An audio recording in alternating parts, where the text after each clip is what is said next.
Muy buenas tardes, mi nombre es José Trinidad Regino Nájera, soy maestro del estado de Morelos, pertenezco a Educación Especial desde hace 17 años y en este momento de cambio en nuestro estado quisiera platicarles un poco sobre lo que es la reforma educativa y cómo la visualizamos en este momento, dándonos cuenta pues que el gobierno se ha encargado de distorsionar esta parte de la reforma educativa, entendiendo o dándole a entender a la gente y no explicándole que los exámenes que se han hecho hasta el momento son exámenes de promoción y nosotros no estamos en contra del examen, y menos en estos exámenes de promoción, porque creemos que quien quiera ascender de su puesto tiene que demostrarlo teóricamente.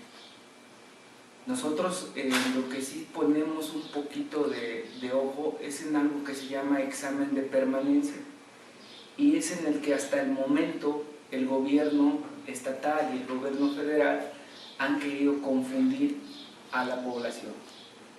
Es por eso pues que vamos a intentar en este pequeño video explicarles para nosotros qué es la reforma educativa y cuáles son sus consecuencias y el eje rector de esta reforma.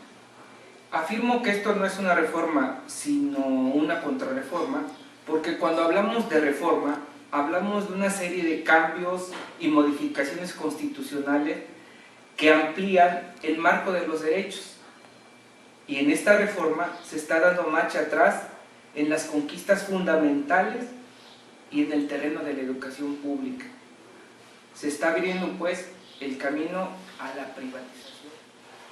Digo que esto no es educativa sino laboral y administrativa porque los problemas principales de nuestro país, como el rezago educativo, que por cierto está en el 40%, y si le sumamos a más de 7 millones de analfabetas que tenemos en el país, o por ejemplo la desigualdad de la educación, donde la mayoría de los recursos no son bien canalizados, nos da un problema fuerte, un problema que surge a raíz de las infraestructuras y de las ubicaciones de las escuelas.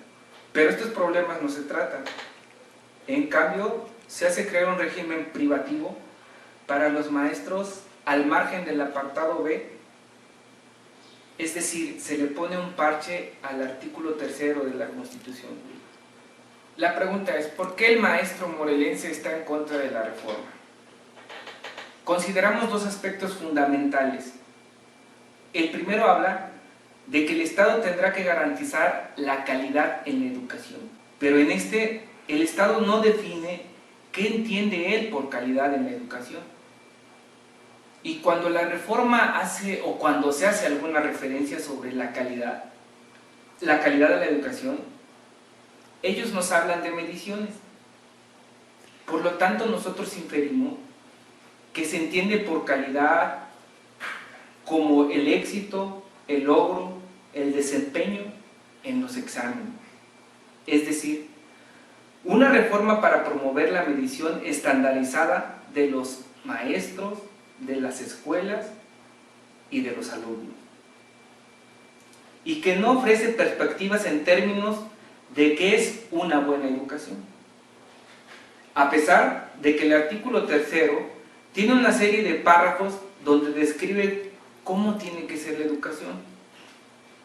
Se habla de que la educación tiene que ser científica, de que la educación tiene que ser laica, de que la educación no tiene que estar fincada en fanatismo, que tiene que ser solidaria y que también la educación tiene que ser para la convivencia. Pero esta reforma no refiere a estos atributos, solo refiere al examen, y en este sentido creemos que esta reforma es muy pobre. Segundo problema, es que como se señala, es una reforma que insiste en que cambiando el régimen laboral de los maestros de la educación va a mejorar, y eso es falso, porque se establece esta idea como la evaluación-sanción. Esto se establece como el eje conductor de esta reforma.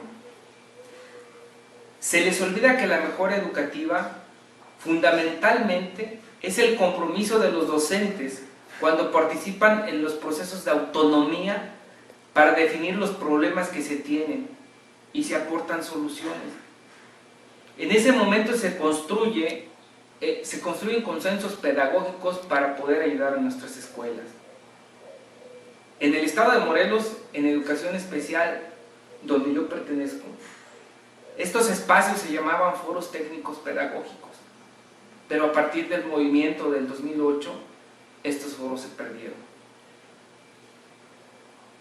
Quiero aclarar que los maestros del estado de Morelos estamos peleando por los derechos de los niños y obviamente también por los derechos laborales de nosotros los maestros, y que de ninguna manera vamos a permitir que gente abuse de estos movimientos tan grandes, porque como nosotros hemos siempre repetido, somos la parte intelectual del estado de Morelos y no vamos a permitir que gente como el profesor Alejandro Trujillo meta sus manos en estos procesos. Nosotros somos maestros que estamos decididos a pelear por nuestros derechos y a no ser utilizados como lo fuimos en el 2008. La primera recomendación que les hace este humilde servidor es la de leer la reforma educativa y de no depender de nadie más, de que nosotros la interpretemos, de que la conozcamos, de que la platiquemos con nuestros padres de familia, con nuestra misma familia, con nuestros amigos, para que ellos nos puedan apoyar en este movimiento que se ve que está creciendo día a día. Yo les recomiendo también leer y analizar un libro del doctor Huaboites que habla sobre la evaluación en México. Este libro es muy interesante, se llama La medida de una nación y trata sobre los primeros años de la evaluación en México, la historia del poder de resistencia y del poder de alternativa. Espero y que con este pequeño video hayan quedado claro algunas de las ideas del por qué los docentes del estado de Morelos estamos saliendo a las calles a pelear en contra de esta reforma que, repetimos, no tiene nada de educativa y sí tiene mucho de laboral y administrativa. Es por eso nuestro grito, que no los engañen los medios de comunicación, y este es el primer video de muchos más. Muchas gracias.